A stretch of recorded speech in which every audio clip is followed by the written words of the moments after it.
Hi friends, ഇന്ന് വളരെ healthy ആയിട്ടുള്ള റാഗി ദോശ ഉണ്ടാക്കി നോക്കിയാലോ. റാഗി എന്ന് പറയുന്നത് ആരോഗ്യത്തിന് ഒരുപാട് ഗുണങ്ങളുള്ള ഒന്നാണല്ലോ. അതുകൊണ്ട് പെട്ടെന്ന് റാഗി ദോശ തന്നെ ഉണ്ടാക്കാം. ഇത് വളരെ ടേസ്റ്റി ആയിട്ടുള്ള ഒരു ദോശയാണ്. അപ്പോൾ ഇതിനായിട്ട് ഞാൻ ഒരു ഗ്ലാസ് റാഗി എടുത്തിട്ടുണ്ട്. പിന്നെ ആ ഗ്ലാസ് തന്നെ അതിൽ പകുതി ഉഴുന്നും എടുക്കുക. എന്നിട്ട് രണ്ടും കൂടെ നന്നായിട്ട് കഴുകുക. റാഗിയിൽ ഒരുപാട് എന്തൊക്കെയോ ഉണ്ടാവാറുണ്ട്, അപ്പോൾ നന്നായിട്ട് കഴുകണം. ഇതിൽ ആദ്യം വെള്ളം ഒഴിച്ചപ്പോൾ ഒരു ക്ലിയർ വെള്ളമായിരുന്നില്ല, അതിൽ കുറേ എന്തൊക്കെയോ കരടുകളൊക്കെ ഉണ്ടായിരുന്നു. അപ്പോൾ അതൊക്കെ കളഞ്ഞിട്ട് നന്നായിട്ട് കഴുകിയെടുക്കണം. അതിൽ ക്ലിയർ വെള്ളം ആവുന്നത് വരെ നന്നായിട്ട് കഴുകിയെടുക്കണം. ഇനി ഒരു 5 മണിക്കൂറെങ്കിലും ഇത് വെള്ളത്തിൽ കുതിർക്കാൻ വെക്കണം. ഇതിപ്പോൾ നന്നായിട്ട് കുതിർത്ത് വന്നിട്ടുണ്ട്. ഇനി അതിൻ്റെ വെള്ളമൊക്കെ ഒഴിവാക്കി ഒരു 1/4 ഗ്ലാസ് ചോറും കൂടെ ഇതിലേക്ക് ആഡ് ചെയ്യുക. എന്നിട്ട് നന്നായിട്ട് ഇളക്കി കൊടുക്കുക. ഇനി നമുക്ക് മിക്സിയിൽ ഇത് നന്നായിട്ടൊന്ന് അരച്ചെടുക്കണം കേട്ടോ. അരയ്ക്കുന്നതിന് മുന്നേ ഇതിൽ വെള്ളം കൂടി ചേർക്കാൻ മറക്കല്ലേ.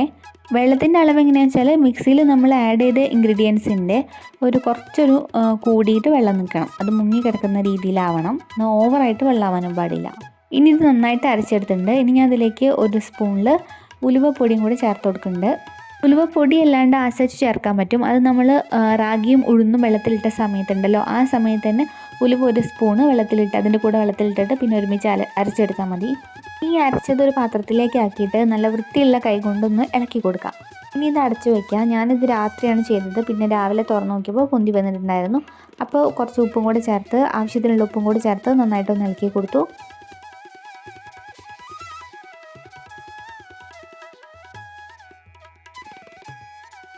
ഇനി നമുക്ക് ദോശപ്പാൻ ചൂടാക്കിയിട്ട് ദോശ ചുട്ടെടുക്കാം. ഇത്ര ഈസിയാണ് ഇത് ഉണ്ടാക്കാൻ വേണ്ടിയിട്ട്. നല്ല അടിപൊളി ടേസ്റ്റുമാണ് കേട്ടോ.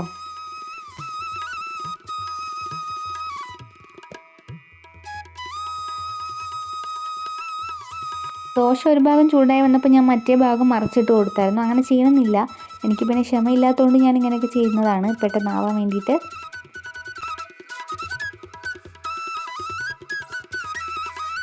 ഇപ്പം ഞാൻ ഈ പറഞ്ഞ അളവ് വെച്ചിട്ട് ഒരു 7 ദോശയെങ്കിലും ചുട്ടെടുക്കാം കേട്ടോ.